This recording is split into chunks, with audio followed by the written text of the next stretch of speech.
Alors déjà, il faut savoir que ce que l'on a fait, c'est qu'on a voulu traduire d'abord le PAG dans un plan quinquennal 2024-2029 du ministère. Vous savez que le PAG, de manière générale, nous demande en fait de donner accès à une éducation de qualité à l'ensemble des élèves qui sont inscrits dans notre système.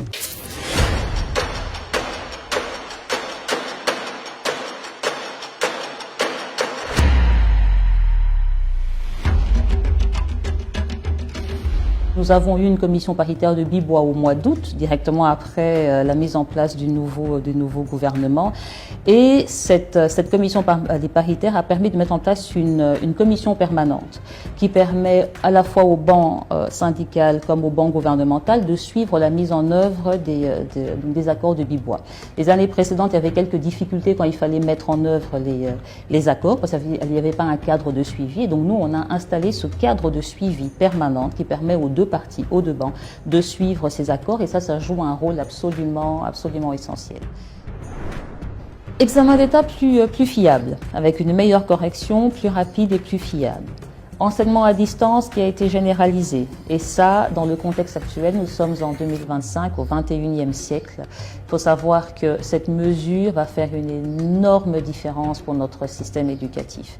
Je me permets de préciser que l'enseignement à distance, parce que ça pourrait être votre question, ce n'est pas que l'enseignement numérique, parce que nous avons des problèmes d'électricité, nous avons des problèmes d'accès à Internet. Il faut savoir que c'est l'ensemble du dispositif, c'est-à-dire à la fois la radio, la télévision, les cours, comme on dit, à distance, on va dire courrier, et l'enseignement numérique. Et ça, de manière globale, le gouvernement travaille là-dessus. Il n'est pas possible physiquement de construire aussi vite des écoles, de recruter aussi vite des enseignants. L'enseignement à distance est justement le dispositif pour pour donner accès au plus grand nombre d'élèves à notre système éducatif. Donc ça, c'est vraiment une mesure phare qu'il ne faut absolument pas négliger. On est en train d'élaborer les nouvelles normes d'infrastructure. Je crois qu'il n'est pas difficile de constater qu'autant nos écoles que notre administration ne sont pas très ouvertes pour les personnes vivant avec handicap, et donc nous avons décidé de modifier les normes d'infrastructure des écoles primaires et secondaires pour qu'elles intègrent notamment des rampes, des dispositifs qui permettent de rendre notre système éducatif le plus inclusif possible.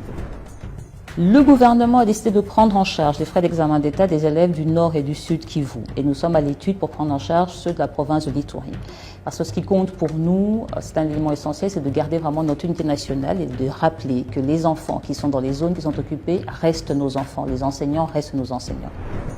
Le processus est en cours, et donc d'ici 1 an, on devrait avoir les premiers instituts de formation de maîtres. Nous sommes aussi en train de travailler sur le nouveau profil des enseignants. Vous savez que la RDC